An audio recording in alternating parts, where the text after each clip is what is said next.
Olá! Você sabe qual é a idade mais procurada por quem quer adotar uma criança? E se você fosse adotar, qual idade daria preferência? 3 meses. Ia começar desde o começo até criança. Teria que ser, eu acho que novinho, né? Dos 5 anos de idade, para mim, estava bom. Tá? Eu sempre disse, se eu adotasse uma criança, já seria nessa faixa etária, porque eu acho que o grande número de crianças que precisam ser adotadas são de uma faixa etária maior hoje em dia. Eu tenho 2 irmãs adotadas e foi na hora de nascer, mas observando assim o que está por aí, né, de crianças atiradas na rua, eu não sei se eu teria preferência por idade. Para mim, eu acho que diferente de idade ou qualquer outra coisa, eu tenho que olhar e gostar e eu querer fazer aquilo ali, não vou fazer por fazer. Se tivesse que adotar, o que aparecesse para mim eu adotaria. Fosse bem novinho ou adulto, assim já grandinho, não teria problema nenhum, porque eu acho que se tu tá com o coração aberto para receber uma pessoa que está necessitada, que é uma criança, né, que precisa ser adotada, eu acho que, não sei se eu estou certa ou errada, mas é isso aí que eu acho. A faixa etária mais desejada para adoção é até 3 anos de idade. Por outro lado, menos de 1% das pessoas habilitadas no Cadastro Nacional de Adoção desejam crianças acima de 12 anos e quase 70% optam por não aceitar grupos de irmãos. Além disso, são poucos os que estão dispostos a adotar crianças com deficiência. O resultado disso são jovens que ficam anos esperando por uma nova família e que muitas vezes completam 18 anos nas casas de acolhimento. No Faça a Diferença de hoje, nós vamos falar sobre os entraves da adoção no Estado e sobre as ações que buscam aproximar as crianças disponíveis dos pretendentes habilitados. Você vai ver como é a rotina em uma casa de acolhimento e exemplos de famílias que adotaram crianças fora dos perfis mais procurados. Mais de 37 mil pretendentes aguardam para adotar uma criança no Brasil, 5.381 só aqui no Rio Grande do Sul, de acordo com o Cadastro Nacional de Adoção. Ainda segundo o Banco de Dados, 4.794 crianças e adolescentes estão aptos juridicamente, sendo 598 aqui no estado. Ou seja, o número de habilitados é muito maior do que o número de crianças, mas mesmo assim elas continuam esperando por uma família. E por quê? Um dos motivos é a diferença entre o perfil procurado e o disponível para adoção. Eu estou aqui na casa da Laís e do Carlos, que moram em Porto Alegre, e há 12 anos eles resolveram fazer algo muito especial, adotar 2 irmãos, algo nem sempre muito comum entre os pretendentes à adoção. Muito obrigado por me receberem, antes de mais nada. E eu queria saber então primeiro, Laís, como é que foi essa ideia? Vocês já tinham alguma ideia de adoção, de o que vocês queriam? Já estavam abertos a uma adoção múltipla? Estávamos abertos. Não dissemos que queríamos irmãos, mas que se fossem... E no fundo, pelo menos eu estava torcendo para que viessem 2 ou 2, né? Eu já imaginava que talvez fosse, embora já soubesse que talvez fosse mais difícil, do ponto de vista até de cansaço, de estruturar uma família, de começar já com 2. Ao mesmo tempo, eu imaginava que talvez essa divisão, né, de preocupações, enfim, não ser o filho único, teria, além do fato de um fazer companhia para o outro, teria um aspecto positivo. E quando nos ligaram lá de Lages, os 2 são de Santa Catarina, dizendo, olha, temos 2 meninos aqui, João Vitor, João Vinícius, mandaram depois fotos por e-mail, conhecemos eles, né, por e-mail inicialmente, nós ficamos super felizes, né? A gente tinha a disposição, que eu acho que é o principal elemento nessa hora, é a vontade de ser pai e de ter filhos, né? Isso foi o principal. O resto vem depois e na verdade é igual ao pai, mãe biológico, filho biológico, né? A diferença é a chegada. Pois é, isso que eu queria saber. Como é que foi a chegada? Pois é, foi esperado e ao mesmo tempo surpreendente, né? Dizem que a boa literatura é um pouco assim, tem um final que é inesperado, mas ao mesmo tempo tudo se encaminha para aquilo, né? Ter essa espera pensar a adoção, se preparar para isso. Nós lemos, compramos livros sobre adoção, conversamos. Na época eu fazia psicoterapia, então conversei muito sobre essa questão de ser mãe, do que, né, de todos os medos, todas aquelas dúvidas que pais biológicos também enfrentam. Talvez a diferença para pais adotivos é que as dúvidas todas sejam potencializadas. Daqui a pouco somam-se aos medos que uma futura mãe ou um futuro pai tem normalmente. Meu filho vai ser saudável, eu vou ser boa mãe, será que eu vou corresponder, será que eu mereço ser mãe, enfim, será que eu tenho capacidade para ser isso?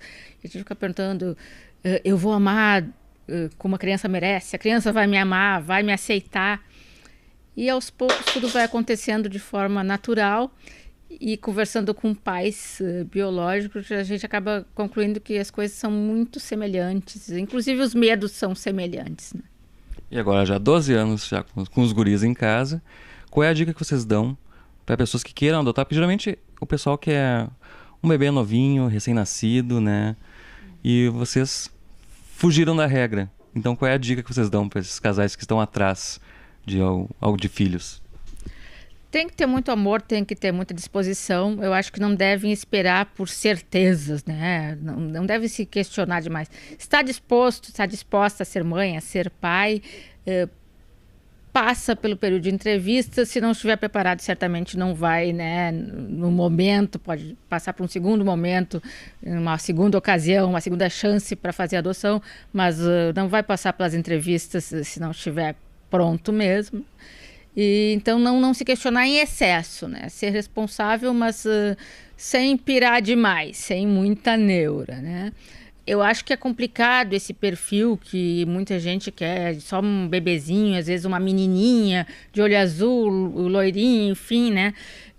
Ao mesmo tempo que é complicado, eu acho que é muito importante para as crianças que elas sejam aceitas e que a família, que os pais realmente estejam abertos para acolhê-las como elas são. Então, acho que não pode haver uma forçação de barra.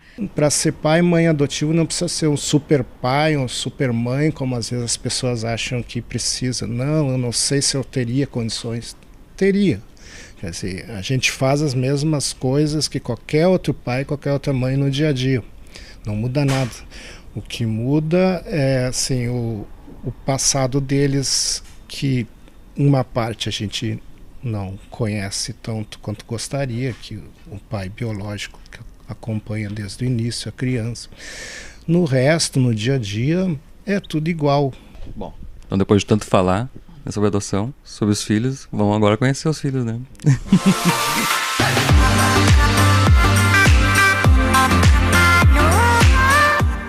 Agora eu tô aqui no quarto dos dois guris, né, do João Vitor e o João Vinícius, e vou conversar um pouquinho com eles.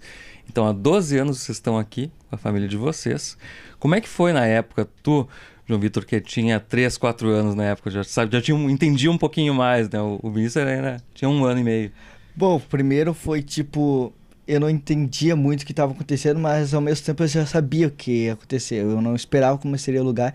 Eu tinha imaginado uma casa enorme com um pátio, mas já serviu muito, 6 andares, eu olhava para baixo e pensava que eu podia voar. Por sorte tinha rede. Aí eu também ficava pulando para tudo que era canto, né? Eu não parava quieto 1 minuto, porque parecia que tinha café passando pelas minhas veias, mas era a emoção, a adrenalina do momento. Pois é, a tua mãe disse que já no primeiro momento já chamou ela de mãe, né? Sim, eu já esperava que ela viesse, eu não imaginava quem, mas quando eu vi ela parando ali na frente da casa, eu pensei, essa já é minha mãe. Aí eu já sabia que era a hora certa.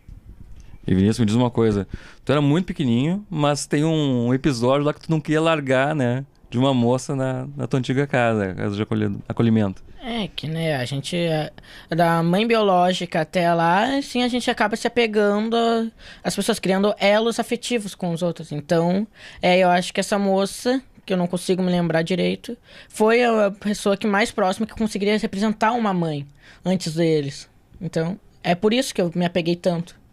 E demora para não destruir, mas sim tentar reconstruir um outro elo um pouco mais forte com outras pessoas que tu conheceu em segundos quando tu era muito jovem. E como é que foi, assim, crescer aqui nessa casa? Vocês viajaram bastante, né? Sim, a gente vive viajando, então a gente tem mais costume de crescer em lugares abertos, assim, tipo, a gente tá acostumado com essa casa, viver em lugares, tipo, a gente vai pra Tramandaí e volta, a gente vive viajando. Quanto melhor, quanto mais melhor, né? Aí, crescer nessa casa foi algo assim, normal, não diria uma coisa diferente, foi muito bom. A lembrança de família mesmo foi quando eu vi eles pela primeira vez. Foi um momento que eu nunca vou esquecer. A emoção da hora. Foi uma coisa assim que não tem outra emoção maior que essa. Uma coisa assim inexplicável. Um dos melhores momentos da nossa vida. Dá pra ver, assim, que vocês, como todos os irmãos, se implicam um pouco, mas não parece não brigar muito, né? Como é que foi pra vocês virem juntos pra cá, quando pequenos e até hoje, né? Nunca foram separados. Então, a gente, desde pequeno, a gente tinha uma união. Eu não lembro quando, mas essa união parou. Aí a gente brigou. Até hoje a gente briga, mas com menos quantidade. Bom, enquanto os guris estão aqui, ó, fazendo uma das coisas favoritas deles, jogar videogame, eu volto a conversar com os pais. Carlos, me diz uma coisa. Vocês nunca esconderam, né, a história deles, que geralmente é uma coisa que acontece muito na adoção, né? Não contam como era antes a vida, enfim. Antigamente tinha essa coisa de as pessoas, os pais não dizerem, não contarem as histórias para as crianças. Hoje já é bem diferente. Acredito que a maioria, né, pelo menos já saiba as suas histórias. Desde o início a gente nunca escondeu nada deles, até porque nem conseguiria e nem queríamos, né? Esconder é um direito deles saberem a história deles e eles sabem contar, né, a história na escola mesmo, em vários momentos eles falaram sobre o assunto. Falando em passado, né, e memórias, temos um álbum aqui de fotos, as primeiras fotos, né? Conhecemos os meninos, conhecemos os dois por essas fotos que recebemos por e-mail lá de Lages, né? Aí, claro, achamos uns amores, enfim. Mas ficamos bem quietinhos, a gente não disse para ninguém. Eu disse para uma cunhada que nós íamos a Lages, mas não dissemos nada, não sabíamos se íamos ser aceitos, como é que ia ser. Aí já no caminho para Porto Alegre, no táxi, aí sim nós mandamos uma mensagem para todo mundo dizendo, olha, estamos chegando com os guris. Enfim, a gente tem até hoje as mensagens dos amigos dando as boas-vindas, daí mandamos a foto junto. E foi aquela vibração, né? Todo mundo vindo, querendo conhecer, vindo visitar aqui em casa, enfim. Talvez as pessoas não tenham a ideia de como faz bem para a gente ser pai, ser mãe, né? De duas crianças maravilhosas que nem eles e que tantas outras que estão esperando, né, ter essa chance, porque quando tu chega num lar, num abrigo com essas crianças, elas são super receptivas, elas estão loucas para ter uma família. Tudo que elas querem é ter uma família como qualquer outra criança, né? Elas não vão exigir um super pai, uma super mãe.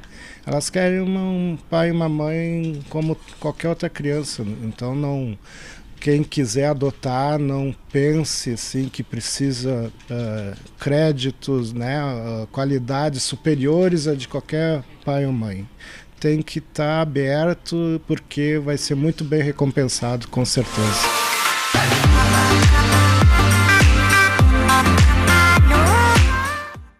Agora nós estamos aqui em Canoas, na casa do Luciano e da Cíntia, que adotaram o Theo com apenas 15 dias de vida. O Theo tem síndrome de Down e agora eu vou saber com eles como é que foi esse processo, como é que chegaram ao Theo. Bem, foi uma surpresa para nós, né? Eu particularmente estava trabalhando em Novo Hamburgo, né? Minha cidade natal, e simplesmente a Cíntia, minha esposa, me ligou e disse: estou com o nosso filho nos braços. Nossa, para mim não tinha caído a ficha, né? Foi uma surpresa e eu só concordava com ela, né? Até porque saber da burocracia, até que nós estávamos já na fila de adoção, né? Com um perfil totalmente diferente do que o perfil que o Theo tem. E passando o dia, né? Aquele dia na segunda-feira, ela veio para casa, me mandou fotos, né? Pelo celular e esperamos chegar terça-feira. E o nosso filho tá lá, Terça-feira de manhã ela foi trabalhar e eu fui trabalhar também para outro lado. E 3 horas da tarde de terça-feira era a audiência do Theo lá na cidade de Taquari, né? A cidade onde é que ele iria nascer. E 4 horas da tarde daquela terça, a Cíntia me ligou e simplesmente disse: a guarda é nossa. Então, daí é que começou a cair minha ficha, fiquei uma emoção só, né? E viemos para Canoas, ela trabalha em Porto Alegre, eu em Novo Hamburgo, viemos a Canoas, nos encontramos e fomos direto a Taquari buscar a guarda do Theo, né? Chegando lá, eu já assinei a documentação sem conhecer o Theo. De Taquari a gente foi direto a Porto Alegre para mim então conhecer o Theo. Até então eu não tinha conhecido, né? Chegando lá eu vi um alemãozinho, tamanho assim, cabia no meu antebraço, né? Daí eu até brinquei com ele, né? Agora deu para ti, né? E Cíntia, então na verdade foi tu que começou todo esse processo, tu que viu o Theo, né? Pela primeira vez. Realmente ele foi uma surpresa, acho que é algo que tinha que realmente acontecer. Eu estava voltando de férias, encontrei o meu bebezinho pequenininho, branquinho, dentro de um bercinho, abandonado, como as outras mães disseram. A mãe não quer ele. E aquilo me sensibilizou muito, me tocou muito. Eu já tinha me afeiçoado a ele antes mesmo de saber dessa situação. E tomei a decisão, então, liguei para o meu esposo, lógico, para conversar com ele sobre isso. E ele topou na mesma hora, ele viu a minha emoção, ele viu o meu amor, ele viu que aquilo era verdade, que eu tinha certeza do que eu estava dizendo, que ele era o nosso filho. E assim a gente foi. Não levou 48 horas, nós estávamos com o nosso Theozinho no colo, nos braços. E a nossa vida depois disso é só emoção. Ele nos ensina cada dia, cada amanhecer, quando ele abre os olhinhos, quando ele dá um sorriso, cada palavrinha nova, quando aprendeu a caminhar. Enfim, cada processo que ele consegue atingir, a gente vibra de uma forma assim inexplicável, porque a síndrome de Down é assim. Eles têm o tempinho deles, né? E a gente então não espera nada do Theo, a gente aposta, a gente oportuniza ele. E ele vai nos mostrando que o amor é tanto que ele está superando qualquer dificuldade, ele está indo à frente até mesmo do que a gente esperava. Certo, e antes estavam com outro perfil, na verdade, enquanto estavam no processo de adoção, né? Qual era o perfil que vocês queriam a princípio, Luciano? Nós queríamos o perfil que eu acho que a maioria da população quer, né? É menina até 3 anos, né? Indiferente de raça, né? Mas menina, né? Então, agora que a gente adotou o Theo, né? A gente, se fosse para parar na fila novamente, a gente com certeza não escolheria mais o perfil, né? A gente deixaria vir porque Deus sabe o que vai mandar para nós, né? Quando a gente engravida, quando a gente ganha um filho, a gente nunca sabe o que vem, o que espera. E o amor, ele supera qualquer coisa. Aqui está o nosso exemplo, o nosso filho maravilhoso, inteligente, esperto. E eu tenho certeza que tudo isso é devido ao nosso amor que a gente transmite para ele. Então, sem preconceito, amar sem preconceito. Então, será que a gente vai conhecer agora o quarto do Theo? Theo, tu deixa a gente conhecer o teu quarto? Sim. Diz pro tio. Sim. Vamos ver. Tá um pouco tímido, mas a gente vai dar um jeito agora.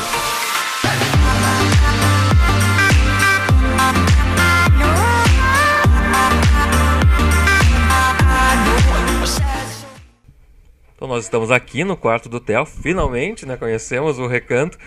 E na verdade o quarto foi arrumado meio que às pressas, né, Cíntia? Porque como a adoção foi também na correria, estavam sem nada em casa. Sim, a gente chegou em casa com ele e tínhamos um mini enxoval que nós tínhamos feito assim num dia anterior, que era uma mamadeira, uma lata de leite, um macacãozinho, um pacotinho de fralda e nada mais, porque a gente não aguardava ele tão rápido, né?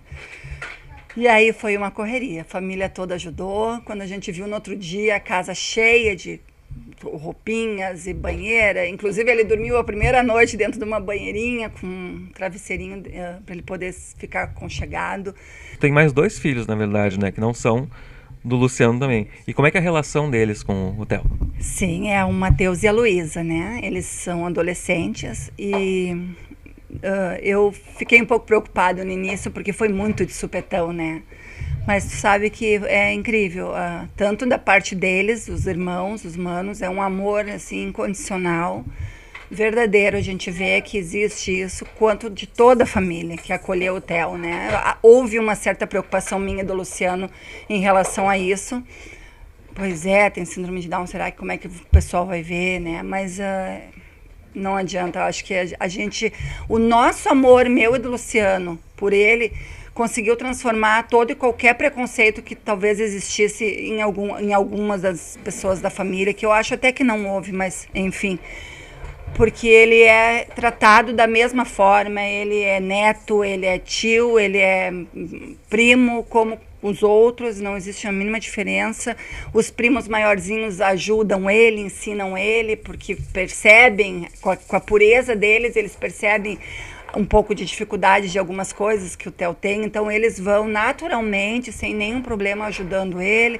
Então é muito lindo, na verdade, a família toda se envolveu e a gente se sente muito feliz com isso.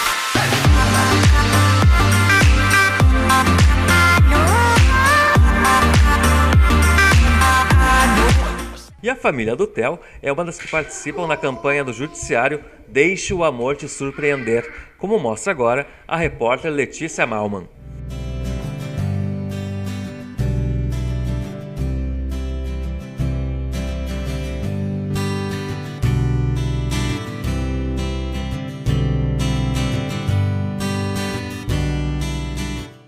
Cerca de 250 crianças e adolescentes aguardam por uma família no estado.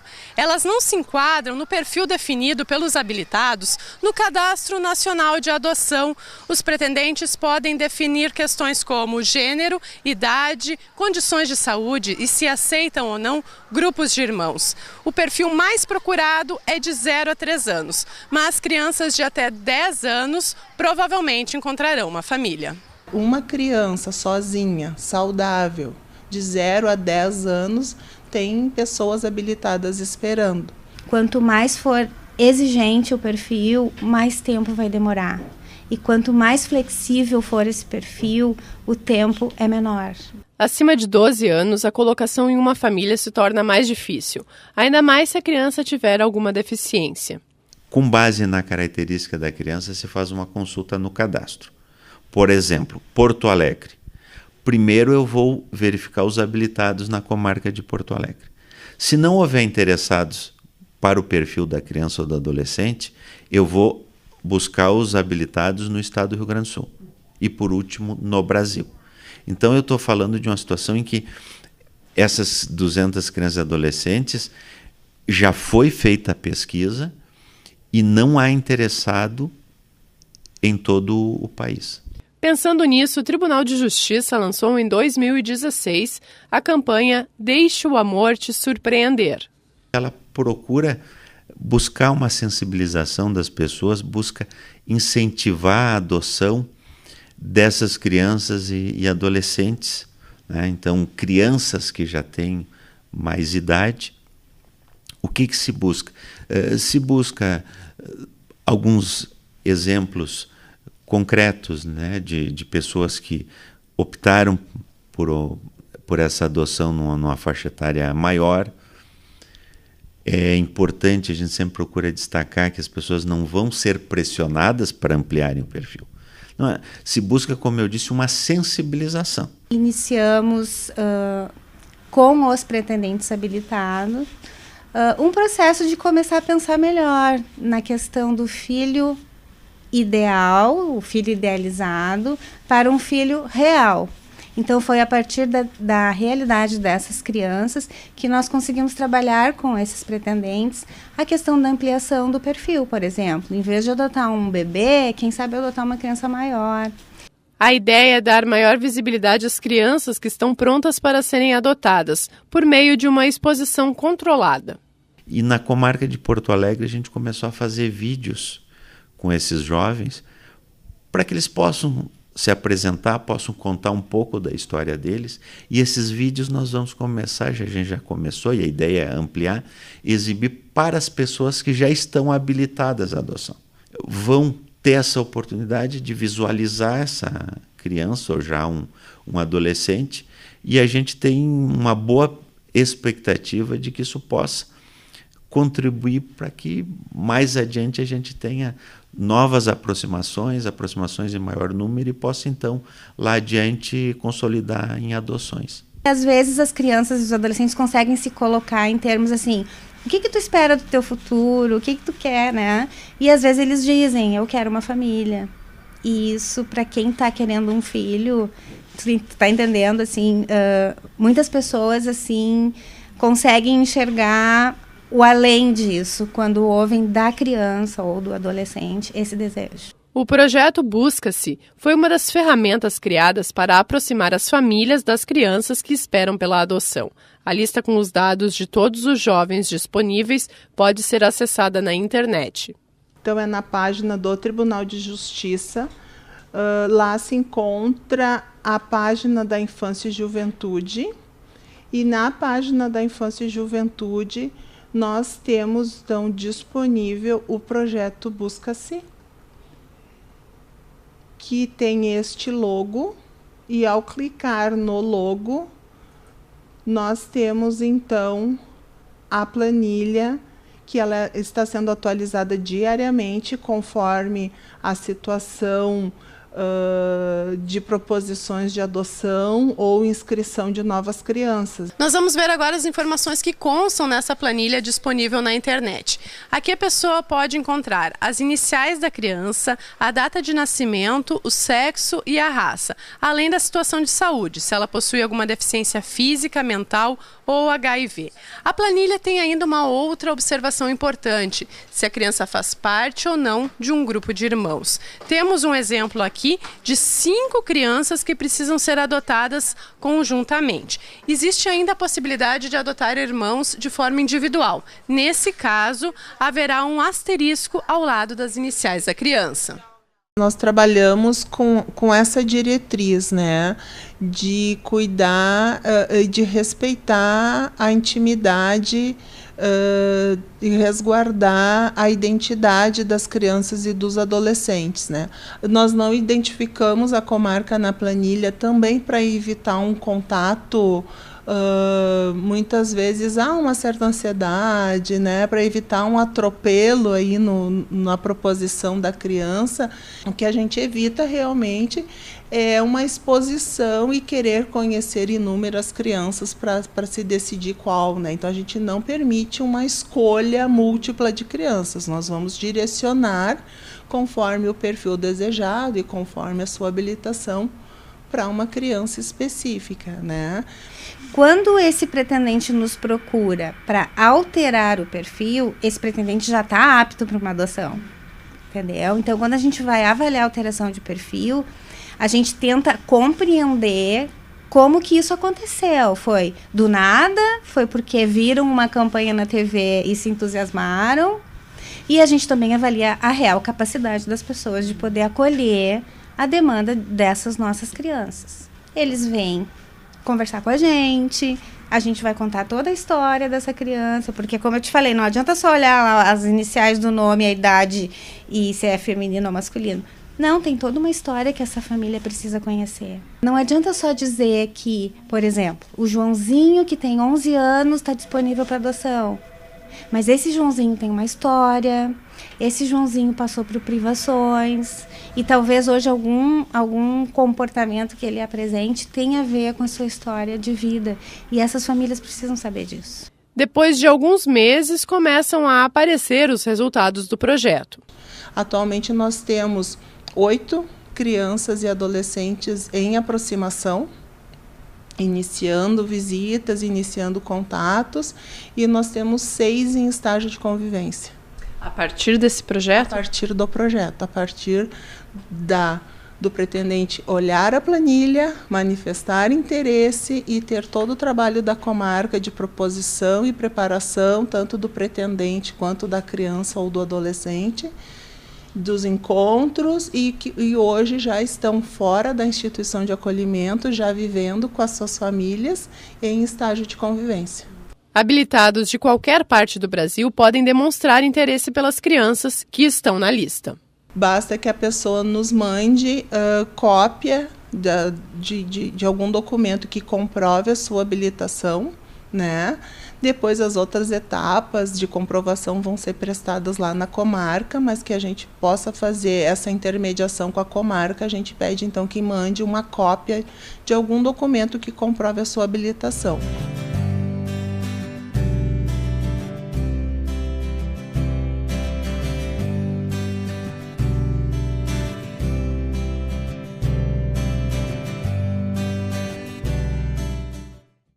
Depois do intervalo, nós vamos discutir o processo de adoção no estado e conhecer o dia a dia de uma casa de acolhimento. Nós já voltamos.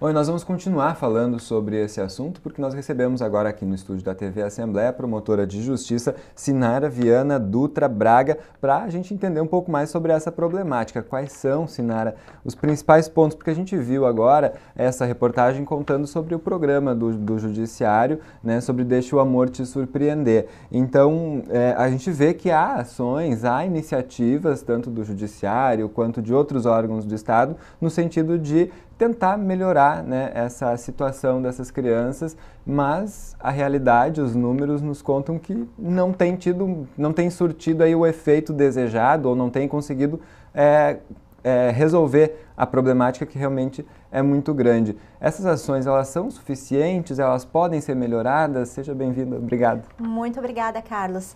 Acho excelente que o Poder Judiciário lançou a campanha Deixa o Amor Te Surpreender. Também está fomentando o apadrinhamento afetivo, buscando que aquelas crianças e adolescentes que não sejam adotadas sejam colocadas no meio comunitário pelo apadrinhamento afetivo. Não é só um problema de perfil, de só quererem crianças. Nós temos um problema gravíssimo de falta de estrutura. Quando eu falo de falta de estrutura, é de nós não termos a quantidade suficiente de funcionários em cartório para dar os andamentos nas ações. Felizmente, nós tivemos agora, no final do ano passado, a designação de mais um juiz para esta demanda, mas não é o suficiente. Eu preciso de assistentes técnicos, ou melhor, de equipe técnica, assistentes sociais e psicólogos que deem conta da demanda. Essencialmente psicólogos e assistentes sociais. Psicólogos e assistentes sociais, e vou te dizer que mais até psicólogos do que assistentes sociais, me parece. Na verdade, nós temos uma demanda atrasada de muitos laudos, porque eu preciso de laudo técnico na ação de acolhimento, na ação de adoção, na preparação para adoção, na destituição do poder familiar, na habilitação para adoção. Então, todas estas demandas jurídicas exigem laudo de assistente social e psicólogo. Como eu tenho um quadro muito pequeno de técnicos, eles não dão conta e os processos vão atrasando. Então, por exemplo, 2015 nós tivemos 30 adoções. 2016, isso no total do ano em Porto Alegre. Em Porto Alegre, 2016 foram 55. 2017 nós estamos com 10 até agora, é muito pouco. E já estamos na metade do ano. Sim, e pior, todos eles de bebês. Então só é encaminhado para adoção bebê, o resto não consegue, porque nós não temos gente suficiente para dar os encaminhamentos necessários e as crianças acabam crescendo nos abrigos. Então, por exemplo, esses 10 que foram adotados, a média de idade, eram todos de 0 a 5 a média, ou seja, eram bebês, saíram da maternidade, foram para o acolhimento e saíram com 3 anos e meio. Ou seja, eles perderam aí perderam 3 anos, a média foi de 2 anos e 9 meses, o tempo de acolhimento, falo em média, né? Mas o que eu quero dizer é o seguinte, ainda esses que saíram, perderam a primeira infância na casa de acolhimento. E todos os demais que não saíram.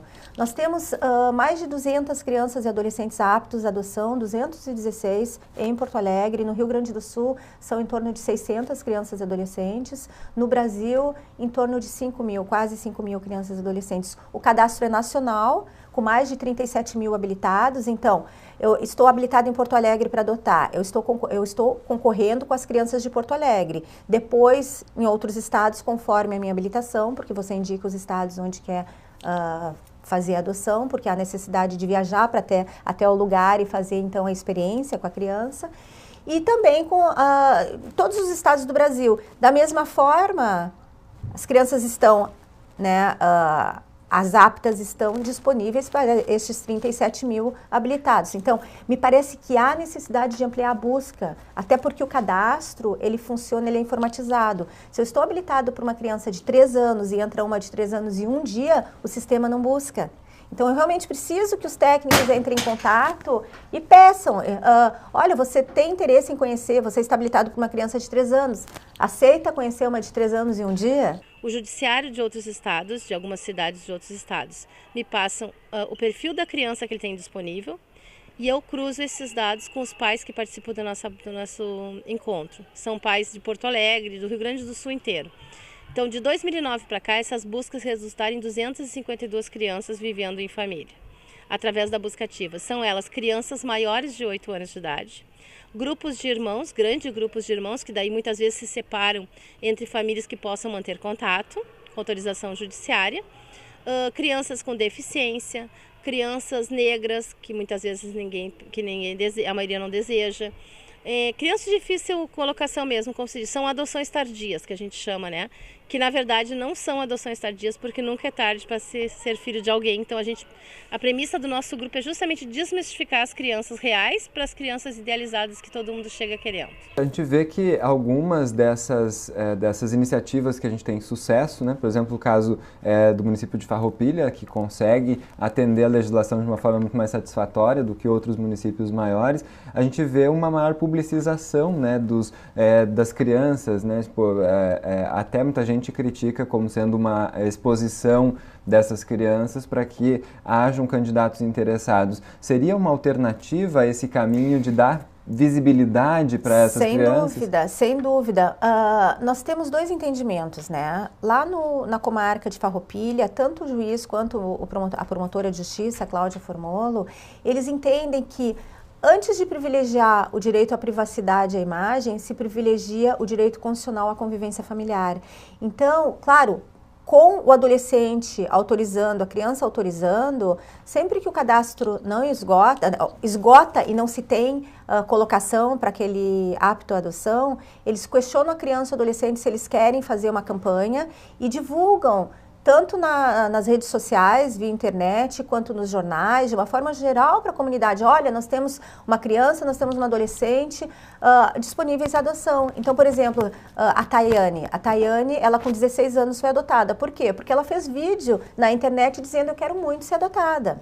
Aqui em Porto Alegre... E uma adoção super tardia, né? Bastante incomum. Muito incomum, muito incomum. Inclusive grupos de irmãos também, 4 irmãos adotados. São resultados que foram obtidos em razão de dar conhecimento da situação desta família, desta adolescente. Que mexe com a sensibilidade das pessoas. Exatamente. Né? Há uma iniciativa do Poder Judiciário e do Ministério Público, juntamente com a PUC, que é justamente isso, dar visibilidade. Num primeiro momento, só para os habilitados à adoção. Então, já é um primeiro passo. Eu penso que uma coisa é você olhar lá no site do Tribunal de Justiça, onde já consta iniciais, sexo, idade e situação de saúde, você pode verificar no site do Tribunal de Justiça os aptos à adoção cadastrados. Mas é diferente de ver uma imagem, a criança falando, o adolescente falando. Gerar mais empatia, né? Conhecer aquela criança, ver que ela é uma pessoa que tem necessidades, que tem anseios, né? Que espera ser adotada, espera ser integrada em família. E a gente viu aqui na Assembleia Legislativa, há pouco tempo, o encerramento da comissão que tratou desse assunto, a comissão especial, em que trouxeram crianças do sistema, né, das casas de acolhimento, e elas falaram, né, para o público, para os deputados. Foi muito emocionante. Foi bastante interessante. Sim. E elas disseram, né, que querem ser tratadas de uma outra maneira, né, que elas querem ser vistas não como números, mas como pessoas que têm exatamente essas necessidades. São mais de 1.000 crianças e adolescentes nessa situação, 1.081 segundo o último levantamento que fizemos em março. A cada 4 meses, então, a gente faz a fiscalização dessas casas. Eu, pessoalmente, vou em cada uma delas e converso com as crianças e adolescentes. E o que é dito, né, da mesma forma como foi trazido aqui para a Assembleia. As casas são fechadas, eles querem poder conviver mais com a comunidade, eles querem poder chamar os coleguinhas de escola para fazer os temas na sua casa, no seu abrigo, querem poder frequentar a casa do colega. O que eu vejo? Quanto mais a gente abrir as casas, melhor vai ser, porque a comunidade vai conhecer esses jovens e vai poder haver uma troca. E se corresponsabilizar também. Exato. Não necessariamente vai ser uma adoção, um apadrinhamento, mas vai dar uma atenção para este jovem. Da mesma forma que eles querem ser conhecidos. Muitas das casas de acolhimento, em especial as casas municipais e estaduais, precisam de ajuda da comunidade. Inclusive tem na folha, no site ali, na página do Ministério Público, o banner Rede Solidária, onde a gente arrola as casas e as necessidades de cada uma delas. Então, se você quiser participar, alguém da comunidade quiser de alguma forma doar roupas, objetos, produtos de higiene, ou só a sua atenção, que não é só, né, é muito, a sua atenção, o seu carinho. Ali nós temos o hall, como entrar em contato, os dados da casa, endereço. Entre na página do Ministério Público, que vai poder, então, visualizar mais próxima da sua residência, do seu trabalho e, quem sabe, contribuir para essas crianças e adolescentes. E sim, para melhorar, eu penso que a gente tem que abrir as casas, abrir de forma responsável. O apadrinhamento efetivo é para crianças maiores de 8 anos, geralmente com grupos de irmãos, estando ou não disponíveis para adoção. Os casais se habilitam conosco, então, para apadrinhar. Eles fazem um curso, uma inscrição, fazem um curso, eles passam por uma avaliação psicológica. Depois eles conhecem a criança e começam a conviver com elas dentro da instituição de acolhimento. Depois de formado o vínculo, então, o judiciário expede um termo de responsabilidade especial, que é para que eles possam passar os fins de semana com o padrinho, com a madrinha na casa deles. E esses apadrinhamentos muitas vezes resultam em adoções. Desde 2002, quando começou o apadrinhamento em Porto Alegre através do Instituto, nós já estamos com 49 casos de adoções concretizadas. Não conheço no Brasil uma capital que tenha tanto acolhidos como nós aqui em Porto Alegre. Tem os dois lados. Por um lado, nós estamos buscando proteger, mas da mesma forma, se vê que muitas destas crianças e adolescentes se encontram em acolhimento muito mais do que esses 2 anos preconizados no Estatuto da Criança e do Adolescente, que fala que é para ser provisório, né? Aquele acolhimento é provisório. Aqui em Porto Alegre nós temos jovens há 10 anos acolhidos, há 15 anos acolhidos, é um absurdo. Nós temos grupos de irmãos, outro dia passou por mim uma situação de irmãos que estão há 12 anos em acolhimento. É quando eles fazem 18 anos, né? Sim, daí nós temos um problema muito, muito grave. Eles completam 18 anos, eles têm que sair do acolhimento. Então, se eles têm o cognitivo preservado, completou 18, sai. Mas com baixa escolaridade, sem estar adequadamente profissionalizado, como é que eles vão se manter? Enquanto que os que não têm o cognitivo preservado, que tem deficiência neurológica, acaba ficando nas casas junto com as crianças, que também não é o adequado. Então, o município de Porto Alegre tem que se aparelhar de um número maior de repúblicas. Hoje nós temos 2 repúblicas, elas não têm vagas o suficiente e ainda recebem moradores de rua. Então você tem público misto. Como é que você pega uma menina de 18 anos, que até então estava numa casa-lar, muito cuidada, e coloca numa república junto com moradores de rua e sem que ela esteja devidamente profissionalizada? Então nós temos que melhorar a questão da escolaridade desses jovens, melhorar a questão de profissionalização e termos vagas o suficiente para quando eles completam a maioridade. Eles não são preparados na instituição de acolhimento para o dia da saída deles, porque lá eles têm a comida, eles têm a roupa, eles têm todo o material escolar, eles não sabem o valor financeiro das coisas. E este preparo o padrinho pode ajudar a fazer. São poucos os que chegam no nível médio, então é muito mais difícil conseguir um trabalho. Então eles ficam totalmente perdidos, eles ficam sem atenção mesmo. Eu sei que existem pouquíssimas casas que seriam como repúblicas para eles, mas pelo índice que a gente tem de adolescentes saindo da instituição de acolhimento, essas casas é muito inferior ao que eles estariam hoje. Nós temos casos muito legais de apadrinhamento, que o afilhado acabou saindo da instituição de acolhimento e o padrinho conseguiu para ele um lugar para ele morar, ensinou para ele como fazer para conseguir um lugar para alugar uma casa, deu um curso para esse afilhado e o afilhado está andando com as próprias pernas. Então o apadrinhamento é para isso mesmo. Aparelhar o sistema para que se consiga reduzir custo e agilizar o processo. Sim, no tocante às destituições, o prazo é de 120 dias. Nós temos ações de destituição de poder familiar tramitando há mais de 3 anos.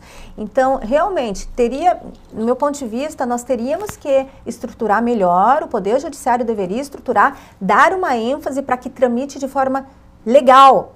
Talvez não nos 120 dias, mas quem sabe em 6 meses e não em 3 anos ou mais, né? Me parece que há uma necessidade sim de incrementar a estrutura e, por óbvio, no momento em que a gente der este salto, né, de qualidade dentro, e quando eu falo Poder Judiciário, entendo-se Ministério Público, Defensoria Pública, junto, trabalhando de forma harmônica, né, e hoje eu tenho que fazer essa ressalva, realmente foi designado mais um juiz, nós temos mais um promotor, nós temos mais um defensor, mas eu preciso de estrutura cartorária e de técnicos para dar vazão ao trabalho que ficou represado. E não adianta determinar, alguém tem que executar. Exatamente. E nós, aprimorando essa estrutura, vai, com certeza, diminuir o número de acolhidos, por óbvio, baixo o valor investido, né? E a gente sabe que o município de Porto Alegre não é uma questão financeira, é uma questão realmente de dar encaminhamento às vidas destas crianças. Eu agora saí há pouco de uma casa de acolhimento que tinham 2 irmãos, um de 2 e 3 anos, outro de 3 anos, que eles estão ali, primeira infância, aprendendo, o pequenininho aprendeu a caminhar dentro da casa de acolhimento, e crianças saudáveis e que querem muito uma família. Ao mesmo tempo, eu tenho casais há 8 anos na fila esperando para adotar crianças com este perfil, 8 anos. Você imagina 8 anos com aquele projeto de formar a sua família e não conseguir a expectativa.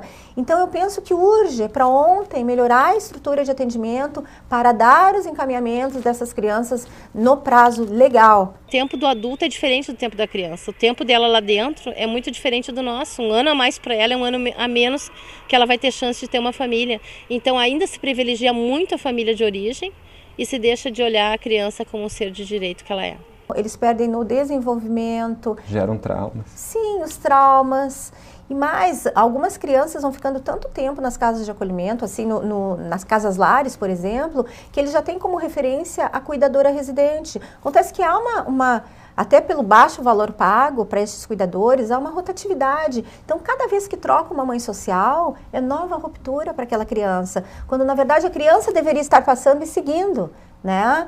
E que realmente a remuneração fosse o suficiente para que se mantivesse o mesmo cuidador. A mãe social, às vezes, é mais transitória do que a própria criança. Não é, com certeza é. Não é às vezes. De regra é.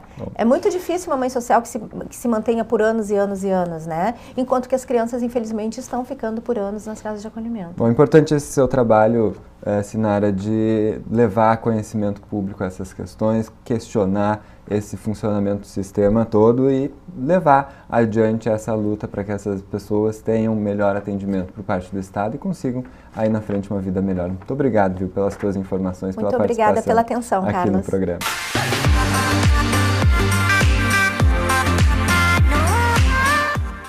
Você sabe onde ficam as crianças e adolescentes até serem adotados? Não sei.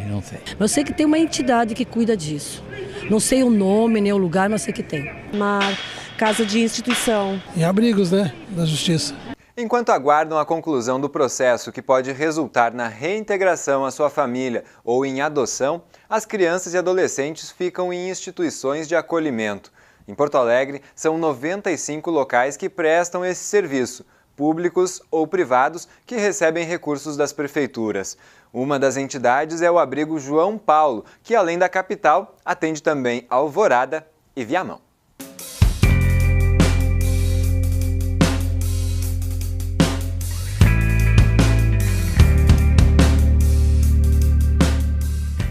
Nós vamos conhecer agora a Sol Nascente, uma das 22 casas lares do abrigo João Paulo II.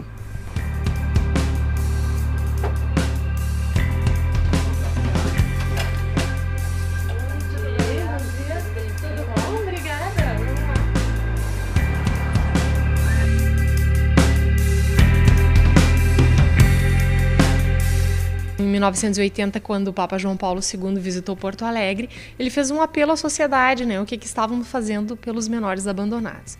Então, os pobres servos da Divina Providência criaram o albergue João Paulo II. Em 2002, foi o projeto piloto, né, Casas Lares, né, um grande desafio para a instituição, né, porque antes era só meninos, né, em um grande grupo, e agora um pequeno grupo, né, e em um lugar, né, diferenciado.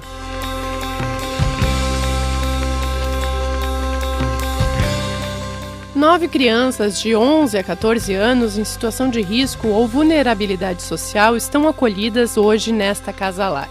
Uma delas está com situação jurídica definida para adoção. Outros 2 irmãos já vivem aqui há 5 anos.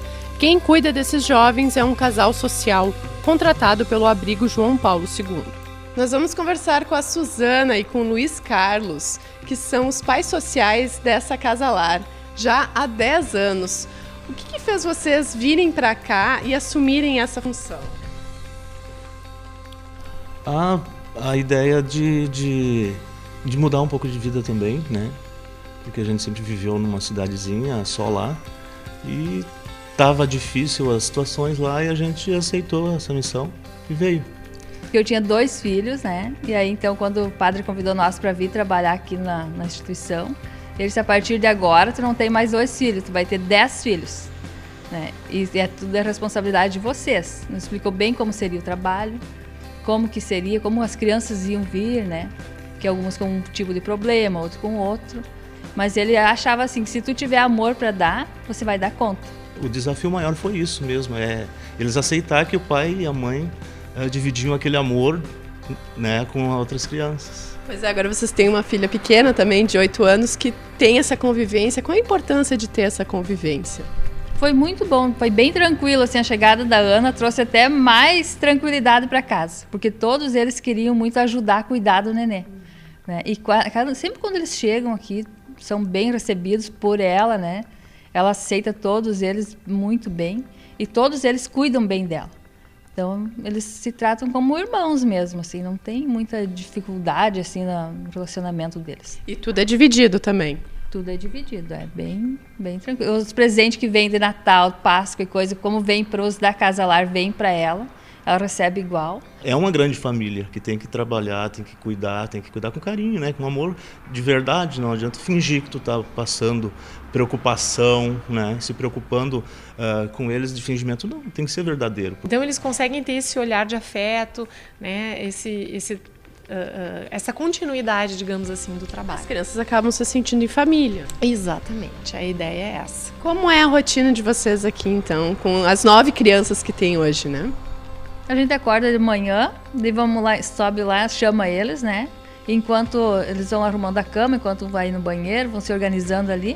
Daí, enquanto isso eu faço o café, eu ou o Luiz, a gente faz o café. Quando eles descem, o café já está na mesa. Daí eles tomam café, vão para a aula, retornam, daí vão para o SASE. Nós que vão na aula de manhã vamos para o SASE à tarde. O que é o SASE? O SASE é um lugar que eles têm atividades fora do turno inverso da escola, né? Então, esse acompanhamento escolar vocês também fazem, vocês cobram eles? Sim, a gente cobra, a gente vai na escola, a gente vai no médico, né? Leva eles para os atendimentos todos. Quando tem boletim, a gente sempre vai, quando tem reunião da escola, a gente sempre está lá. Conversa sobre as dificuldades, né? Quando alguém tem um pouquinho mais, a gente sempre está ali ajudando no que a gente pode. Tem pessoas que também ajudam, né? Que são voluntários da casa, que ajudam no reforço escolar. Mas a gente está em todas, né? Na escola, na saúde e tudo. A primeira coisa que se faz é o encaminhamento para os postos de saúde, né, para a gente ver que tipo de doença tem, para já começar a tratar, e o encaminhamento escolar, né. A equipe técnica, junto com os pais sociais, são as primeiras providências que são tomadas. Né? Muitas vezes eles vêm com alguma dificuldade escolar. Isso. Às vezes por a questão da situação familiar, né? Grupos de irmãos, às vezes o maior tinha que ficar em casa cuidando dos menores, então não frequentava a escola. E aí muitas vezes quando vem para nós, né, 10, 11 anos, nunca foi para a escola. Né? Então aí a gente começa a fazer todo um trabalho. Eu procuro conversar individualmente com cada um, porque cada um tem o seu problema, cada um tem as suas dificuldades, tem os seus valores, né? Então, acho que quando a conversa fica assim, de pai para filho, é muito melhor do que você falar no meio de todo mundo e expor uma coisa que não deveria ser exposta, né? Da dificuldade, talvez, na escola ou na relação lá em tal lugar. Então, é sempre dialogado bastante. E eles também têm o seu círculo de amizade, eles vão na casa dos colegas, os colegas vêm aqui. Sim, eles sempre vão, né? Se tem festinha de aniversário, coisas que são convidados, eles vão. No aniversário deles, sempre podem convidar um ou dois ou mais coleguinhas para vir. Né? Às vezes até a família deles, ou quem pode, a família, vem quando fazem primeira Eucaristia, Crisma, essas coisas, né? Às vezes vem algum familiar. Tem o grupo de jovens, tem que eles frequentam na comunidade, tem o Onda também, que é usado dentro da comunidade lá, né, onde eles participam já há muito tempo. Daí tem um ciclo de amizade bem grande. Como somos uma instituição católica, então a gente também promove que eles frequentem, né, a igreja, que os que tiverem interesse, que façam catequese, que façam crisma, né? E nessa casa mesmo nós temos 3 crianças que são coroinhas, né? E participam de grupo de jovens, né? Então, essa interação com a sociedade. Como é o sentimento quando há um desligamento, né? Por qualquer um dos motivos. Como é quando a criança deixa a casa? Aí é bem complicado, assim, com às vezes muito tempo junto com a gente, né? E agora nós tivemos uma menina que foi adotada, ficou desde pequenininha comigo. E agora ela foi. A gente torce muito para que dê tudo certo, só que na hora da saída é difícil pra gente, né? A gente sempre tá pensando, como será que tá? Será que tá bem, né? Porque eu sei como lidar com ela. Daí a gente explica bem para esse casal que vai pegar, tudo como que é. Mas só que mas tomara que ela se dê bem. A gente tá sempre pensando, né? E sempre torcendo para que dê tudo certo, com todos os que saem. Os que completam 18 anos também. Porque eles saem daqui, a gente sempre ensinou tudo coisas boas para eles. A gente fica esperando para que eles também passem isso para frente, né? E vocês têm esse retorno de quem já saiu? Vocês voltam a reencontrar essas pessoas? Várias vezes. Eles nos ligam, né? Eles lembram de um dia de aniversário da Suzana, o meu, para desejar Feliz Natal. Sempre, às vezes, vêm nos visitar aqui. Então, eles lembram da gente. Isso é gratificante para vocês? Isso é gratificante, porque quando eles saem, a gente fica preocupado. Porque aí fora oferece muita coisa, né? Pra gente. Então, a gente fica preocupado. Será que ele vai saber cuidar disso? Mesmo tendo passado todas as coisas para eles, né? O significado de algumas coisas que não pode aceitar e o que você pode. Então, que a vida é cheia de regras, né? E a preocupação é essa. Será que ele vai bem? Mas a gente torce que sim. E eles sempre nos retornam, né? Falando, tô bem, tô trabalhando, contando uma novidade. E eles vêm, às vezes, contar as conquistas, né? Quando conseguiu dar a entrada na primeira casa, ou comprou uma moto, né? Fruto do trabalho deles, né? Às vezes vem nos trazer o seu filho, às vezes passam anos sem aparecer, aí vem lá trazer o bebezinho para nós conhecermos, né? E conta um pouquinho da sua história, como é que estão, Temos alguns retornos bem positivos, assim, né? Em 2016, 53 crianças se desligaram das casas lares do João Paulo II. Entre essas, 16 foram adotadas, 22 voltaram para suas famílias e 5 completaram 18 anos. Além disso, no abrigo Cisne Branco, que administram em Viamão, houve 33 reintegrações familiares e 10 adoções. Essa é uma das instituições chamadas de porta de entrada para as crianças. São encaminhadas ou pelo conselho tutelar, né, ou às vezes encaminhadas pela polícia quando a criança está perdida, alguma situação nesse sentido, para que ali eles tenham o primeiro acolhimento, né, que vão ter a alimentação, né, muitas vezes chegam na madrugada ou de noite, então vão dormir, vão ter um lugar aconchegante para poder dormir, e aí depois a equipe técnica verifica, né, junto com o pessoal do conselho ou junto com o juizado, qual é a solução que vai se tomar. Às vezes, quando o caso demora mais tempo, né, eles são encaminhados para as casas lares, né, quando o processo vai demorar. Ou quando é solucionado, às vezes a criança estava perdida, foi achada a solução de imediato, apareceu a família procurando, então ela retorna para essa família.